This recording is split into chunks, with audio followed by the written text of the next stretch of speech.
So you've heard many tour players talk about building the swing from the ground up, guys like great golfers like Jack Nicklaus. So what does that even mean? Let me show you. The golf swing, it's kind of like a dance, right? So in the golf swing, one of the first lessons I got when I was a kid, when I was like 6 years old, I used to watch Harvey Penick's Little Red Book.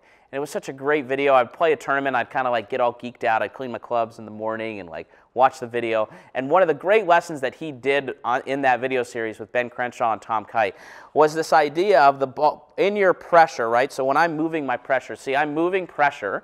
So this is me moving pressure, right, left, right, left, right, left. That's different of moving pressure compared to me moving my center of mass, right? This is moving your center of mass. So we don't want to move our center of mass very much, but we definitely want to be shifting our pressure. So in the golf swing, we want to set up with like 55% of our pressure on our lead foot, then shift it back to 80%. So as the club goes back, right, so I'm set up, and then as it goes back to here, I have about 80% of my pressure in my trail foot. And then I'm shifting, and as my arms are going up, I'm starting to shift and kind of go downhill. Think of like if you were to throw a baseball. So if I were to take a baseball and I would throw it, I would step, and as I'm throwing a baseball, I'm putting pressure left like this. I'm pushing off my back foot.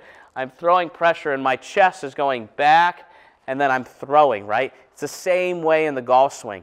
We want to feel like it's going left, and then I'm stepping while my arms are going up to then shift. So we've got this little board here to kind of illustrate this. So if I was setting up, you can see I'm a little bit on my left foot, and then I go left, right, left. So a great way to practice it is if you were to go forward and just go a little bit past impact, and I come up on my right heel, then I go back and slam my left heel. So that's me getting pressure to my right foot, and then as I come back, I could almost do like as a training and lift my left heel. So I go back, lift my left heel, and then slam my left heel down. So I'm right heel, left heel, this way.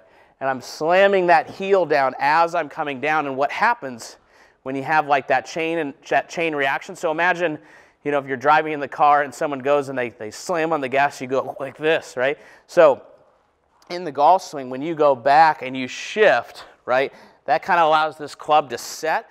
So now going back to that previous lesson, it kind of allows that club to have angles to release angles. So it kind of creates that lag, if you will, like naturally by itself. You're not having to like force it in a sense. So a great way to kind of work on that, like I was saying, is go left foot, left foot. And you get all the way up to like where you could do like a toe tap finish. And that really puts a lot of pressure in the ground, right? Because there's a massive correlation between the amount of pressure you have in the ground when your left arm is parallel and how far the ball goes, right? That's what creates vertical force, if you will. Because I'm going left foot, left foot, and now I have all the pressure. I've kind of bumped my hip forward, sat into my left thigh like this, while accelerating my arms from that previous lesson that we went at. Then I'm going to go this way, and I'm going to turn and jump. It's almost like what we do here at the gym, at the golf room. Like if I was doing a vertical box jump and I did rotational, I would go like this, and this is like a big box right here. I would jump, like kind of turn and go this way and jump onto the box. So it's the same thing where if I went back and then I go here, right, that's me kind of loading, and then I would jump this way.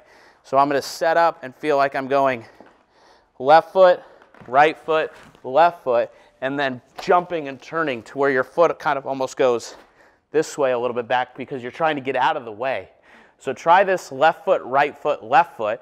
You're going to get more speed, and you're just going to use the ground and push against the ground to create that chain reaction to where when you have these angles and you've got weight on your left foot, you're pushing up and the club's going down, and that creates this slingshot effect, which sends that ball cruising down the fairway, hitting it 30 yards by your friends and taking their money in those Nassau games so you can have more fun on the course. So try this left foot, right foot, have angles to release angles, and we look forward to you joining more of the Golf Room Everywhere so we can dive into you becoming your best.